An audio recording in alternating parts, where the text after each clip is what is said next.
Good morning मेरे class 10th के प्यारे बगो लोग, कैसे हैं आप लोग। आशा करते हैं कि आप लोग ठीक होंगे, मन लगा के पढ़ाई कर रहे होंगे।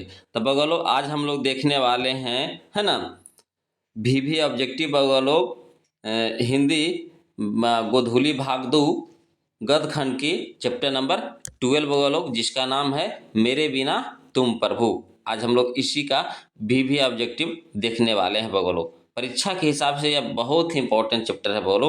इससे आपको एग्जाम में 2 से 3 नंबर का क्वेश्चन रहता है हर एक साल, है ना। हर एक साल आपको 2 से 3 नंबर का क्वेश्चन रहता है बोलो। ज़्यादा क्वेश्चन है, मात्र इसका आपका 29 क्वेश्चन है जो इम्पोर्टेंट क्वेश्चन है ना। इम्पोर्टेंट क्वेश्चन है, 29 क्वेश्चन है, मगर VVI क्वेश्चन है। इससे आपको 2 से 3 नंबर का क्वेश्चन रहेगा बगलो एग्जाम में, इसीलिए इसको अच्छे से देखिएगा बगलो, है ना। और चलिए वीडियो को शुरू करते हैं। और किसी प्रकार का कोई भी दिक्कत या परेशानी होगा ना बोलो तो प्लीज़ कमेंट कीजिएगा। तो चलिए आप लोग से निवेदन है कि जो अभी तक वीडियो को लाइक नहीं किया, वीडियो को लाइक कर दीजिए, चैनल को सब्सक्राइब कर दीजिए। हम लोग क्वेश्चन नंबर फर्स्ट देखते हैं बोलो। बहुत ही अच्छा क्वेश्चन है, कहता है मेरे बिना तुम प्रभु शीर्षक कविता किसको संबोधित है। मेरे बिना तुम प्रभु शीर्षक कविता किसको संबोधित है। तो यह है बोलो आपका प्रभु को, है ना। प्रभु को, ऑप्शन नंबर डी हो जाएगा प्रभु को। चलिए क्वेश्चन में हम लोग 2 देखते हैं बोलो। कहता है लाइफ एंड, है ना, सॉन्ग, लाइफ एंड सॉन्ग्स कविता संकलन किसकी रचना है। तो बोलो Rainer Maria Rilke, option number C हो जाएगा रेनर मारिया रिल्के, है ना। चलिए क्वेश्चन नंबर हम लोग 3 देखते हैं बोलो। बहुत ही अच्छा क्वेश्चन है। क्वेश्चन नंबर 3 देखिए, कहता है कि मेरे बिना तुम प्रभु के लेखक कौन है। मेरे बिना तुम प्रभु के लेखक कौन है। तो Rainer Maria Rilke, option number A हो जाएगा बोलो रेनर मारिया रिल्के, है ना। चलिए क्वेश्चन में हम लोग 4 देखते हैं। कहता है रेनर मारिया रिल्के का जन्म कब हुआ। रेनर मारिया रिल्के का जन्म कब हुआ। तो हुआ था बोलो आपका 4 दिसंबर 1875 को, ऑप्शन नंबर सी हो जाएगा 4 दिसंबर 1875 को, है ना। चलिए क्वेश्चन में हम लोग 5 देखते हैं बोलो। बहुत अच्छा क्वेश्चन है। क्वेश्चन नंबर 5 कहता है रेनर मारिया रिल्के का जन्म कहाँ हुआ। रेनर मारिया रिल्के का जन्म कहाँ हुआ। तब बोलो ऑस्ट्रिया, जो अभी अब क्या हो गया हो, जर्मनी हो गया है, ऑप्शन नंबर बी हो जाएगा। पहले ऑस्ट्रिया में, है ना, अब वह जर्मनी है बोलो, ऑप्शन नंबर बी हमारा सही ऑप्शन हो जाएगा। चलिए क्वेश्चन नंबर 6 देखिए, कहता रेनर के पिताजी का क्या नाम था। तो देखिए रेनर के पिताजी का नाम था जोसेफ रिल्के, है ना, ऑप्शन नंबर डी हो जाएगा जोसेफ रिल्के, है ना। चलिए क्वेश्चन नंबर हम लोग 7 देखिए, कहता रेनर के माता जी का क्या नाम था। तो रेनर के माता जी का नाम था बोलो सोफिया, है ना, सोफिया, ऑप्शन नंबर सी हो जाएगा सोफिया। चलिए क्वेश्चन नंबर हम लोग 8 देखते हैं बोलो। क्वेश्चन नंबर 8 देखिए, बहुत अच्छा क्वेश्चन है। कहता है भक्त रिल्के प्रभु से क्या करता है। भक्त रिल्के प्रभु से क्या करता है। तो बोलो, है ना, प्रश्न करता है, ऑप्शन नंबर ये हो जाएगा प्रश्न करता है ना। चलिए क्वेश्चन नंबर 9 देखिए, कहता है रेनर मारिया रिल्के किस भाषा के कवि हैं। तो बोलो जर्मन भाषा के कवि हैं, ऑप्शन नंबर सी हो जाएगा जर्मन भाषा के, है ना। चलिए क्वेश्चन नंबर हम लोग 10 देखते हैं बोलो। क्वेश्चन नंबर 10 देखिए, बहुत अच्छा क्वेश्चन है। क्वेश्चन नंबर 10 कहता है रिल्के की कहानी संग्रह है। रिल्के की कहानी संग्रह है तो टेल्स ऑफ ऑलमाइटी, है ना, tales of almighty, option number B हो जाएगा टेल्स ऑफ ऑलमाइटी, है ना। चलिए क्वेश्चन नंबर 11 देखिए बोलो। कहता रिल्के का कविता मेरे बिना तुम प्रभु है। रिल्के का कविता मेरे बिना तुम प्रभु है क्या है बोलो। तो महान भावात्मक रहस्यवाद है बोलो, भावात्मक रहस्यवाद है, ऑप्शन नंबर ए हो जाएगा भावात्मक रहस्यवाद, है ना। चलिए क्वेश्चन में हम लोग 12 देखते, कहता भक्त कवि अपने को भगवान का क्या मानता है। भक्त कवि अपने को भगवान का क्या मानता है। तो जलपात्र मानता है बोलो, ऑप्शन नंबर ये हो जाएगा जलपात्र, है ना। चलिए क्वेश्चन में हम लोग 13 देखते हैं बोलो। क्वेश्चन में 13 देखिए, बहुत अच्छा क्वेश्चन है। कहता है है ना, निर्वासित का अर्थ है। निर्वासित का अर्थ होता है बोलो बेघर, है ना, बेघर, ऑप्शन नंबर ये हो जाएगा बेघर, है ना। चलिए क्वेश्चन में हम लोग 14 देखते हैं। कहता है मेरे बिना तुम प्रभु कविता का हिंदी अनुवाद यानी रूपांतर किसने किया। तो किए थे बोलो धर्मवीर भारती ने, है ना, धर्मवीर भारती ने, ऑप्शन नंबर बी हो जाएगा धर्मवीर भारती ने। चलिए क्वेश्चन में हम लोग 15 देखते हैं बोलो। क्वेश्चन नंबर 15 देखिए, बहुत अच्छा क्वेश्चन है। कहता है पाठ्य पुस्तक में संकलित रिल्के की कविता किस भाव की है ना। पाठ्य पुस्तक में संकलित रिल्के की कविता किस भाव की है। तो इसका हम ऑप्शन दे रहे हैं बोलो, है ना।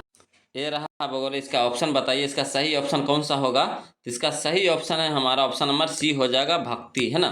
भक्ति, ऑप्शन नंबर सी हो जाएगा, भक्ति। चलिए क्वेश्चन नंबर हम लोग 16 देखते हैं। कहता है भगवान की कृपा दृष्टि कहाँ विश्राम करती थी। भगवान की कृपा दृष्टि कहाँ विश्राम करती थी। तो कवि के, है ना, कपोलों पर, कवि के कपोलों पर, ऑप्शन नंबर डी हो जाएगा, कवि के कपोलों पर। चलिए क्वेश्चन में हम लोग 17 देखते हैं। बोलो कहता है कवि किसके स्वाधीन होने की बात करता है। कवि किसके स्वाधीन होने की बात करता है। तो बोलो मदिरा, है ना, मदिरा, ऑप्शन नंबर डी हो जाएगा, मदिरा, है ना। चलिए क्वेश्चन नंबर 18 देखिए। बोलो क्वेश्चन नंबर 18 देखिए, बहुत अच्छा क्वेश्चन है। कहता है कवि रिल्के के अनुसार मनुष्य के बिना किसका अस्तित्व न रहेगा। कवि रिल्के के अनुसार मनुष्य के बिना किसका अस्तित्व न रहेगा। तो बोलो, है ना, ईश्वर की, ईश्वर की, ऑप्शन नंबर ए हो जाएगा, ईश्वर, है ना। चलिए क्वेश्चन नंबर 90 देखिए। बोलो कहता कवि रिल्के के अनुसार ईश्वर को सर्वशक्तिमान के रूप में किसने प्रतिष्ठित किया, है ना। कवि रिल्के के अनुसार ईश्वर को सर्वशक्तिमान के रूप में किसने प्रतिष्ठित किया। तो बोलो यहाँ पे सही ऑप्शन हो जाएगा हमारा ऑप्शन नंबर सी हो जाएगा, मनुष्य ने, है ना, मनुष्य ने। चलिए क्वेश्चन नंबर 20 देखिए। बोलो क्वेश्चन नंबर 20 देखिए, बहुत अच्छा क्वेश्चन है। क्वेश्चन नंबर 20 कहता है रिल्के की काव्य शैली कैसी है। रिल्के की काव्य शैली कैसी है। तो बोलो गीतात्मक है ना, गीतात्मक है, ऑप्शन नंबर ई हो जाएगा, गीतात्मक। चलिए क्वेश्चन नंबर 21 देखिए। कहता है मेरे बिना तुम प्रभु किस भाषा से अनुवादित है। मेरे बिना तुम प्रभु किस भाषा से अनुवादित है। तो बोलो जर्मन भाषा से, ऑप्शन नंबर बी हो जाएगा, जर्मन भाषा से। चलिए क्वेश्चन में हम लोग 22 देखते हैं। बोलो क्वेश्चन नंबर 22 देखिए, बहुत अच्छा क्वेश्चन है। क्वेश्चन नंबर 22 कहता है दूर चट्टानों की ठंडी गोद में, दूर चट्टानों की ठंडी गोद में किस कवि की पंक्ति है। तो बोलो, है ना, Rainer Maria Rilke, option number D हो जाएगा, रेनर मारिया रिल्के। चलिए क्वेश्चन नंबर 23 देखिए। कहता है कवि अपने को भगवान का मानता है। कवि अपने को भगवान का मानता है, क्या मानता है बोलो। तो पादुका मानता है, ऑप्शन नंबर बी हो जाएगा, पादुका, है ना। चलिए क्वेश्चन में हम लोग 24 देखते हैं। बोलो क्वेश्चन नंबर 24 देखिए, बहुत अच्छा क्वेश्चन है। कहता है क्वेश्चन नंबर 24 कि लवादा का अर्थ है, लवादा का अर्थ है क्या है बोलो। तो परिधान है ना, परिधान है, ऑप्शन नंबर बी हो जाएगा, परिधान। चलिए क्वेश्चन नंबर 25 देखिए। कहता है रेनर मारिया की मृत्यु कब हुई थी। रेनर मारिया की मृत्यु कब हुई थी। तो 1926 ईस्वी में हुई थी, ऑप्शन नंबर बी हो जाएगा, 1926 ईस्वी में। चलिए क्वेश्चन में हम लोग 26 देखते हैं। बोलो क्वेश्चन में 26 देखिए। कहता है भगवान का अस्तित्व समाप्त हो सकता है। भगवान का अस्तित्व समाप्त हो सकता है तो भक्त न होने पर, है ना, भक्त न होने पर, ऑप्शन नंबर बी हो जाएगा, भक्त न होने पर। चलिए क्वेश्चन नंबर 27 देखिए। बोलो कहता है चरणों में छाल पड़ जाएंगे, चरणों में छाल पड़ जाएंगे वे खालियाथन लहूलुहान। क्या बोलो इसका सही ऑप्शन क्या होगा, है ना। तो इसका सही ऑप्शन हो जाएगा हमारा ऑप्शन नंबर हो जाएगा, भटकेंगे लहू लुहान, है ना, वे भटकेंगे लहू लुहान, भटकेंगे होगा बोलो, ऑप्शन नंबर हो जाएगा, भटकेंगे, है ना। चलिए क्वेश्चन में हम लोग 28 देखते हैं। कहता किसे खोकर ईश्वर अपना अर्थ खो बैठेंगे। किसे खोकर ईश्वर अपना अर्थ खो बैठेंगे। तो बोलो भक्त खोकर, है ना, ऑप्शन नंबर सी हो जाएगा, भक्त। चलिए क्वेश्चन में हम लोग 29 देखते हैं। बोलो क्वेश्चन में 29 देखिए। बोलो कहता है कवि रेनर मारिया रिल्के किनके चरणों में छाले पड़ जाने की बात करता है। कवि रेनर मारिया रिल्के किनके चरणों में छाले पड़ जाने की बात करते हैं। तो वो लोग, है ना, प्रभु के, है ना, प्रभु के, ऑप्शन नंबर सी हो जाएगा, प्रभु के। तो ये था वो लोग आज का हम लोगों का, है ना, 29 क्वेश्चन का वीवी ऑब्जेक्टिव वो लोग चैप्टर नंबर 12 से, है ना, 29 क्वेश्चन का वीवी ऑब्जेक्टिव वो लोग। आशा करते हैं कि आपको ये वीडियो अच्छा लगा होगा, है ना। तो प्लीज़ वो लोग वीडियो को लाइक कर दीजिए, चैनल को सब्सक्राइब कर दीजिए, है ना। और किसी प्रकार का कोई भी दिक्कत या परेशानी हो वो लोग तो प्लीज़ कमेंट कीजिएगा। आज के लिए इतने रखेंगे, फिर मिलते हैं हम लोग अगले वीडियो में। तब तक के लिए जय हिंद।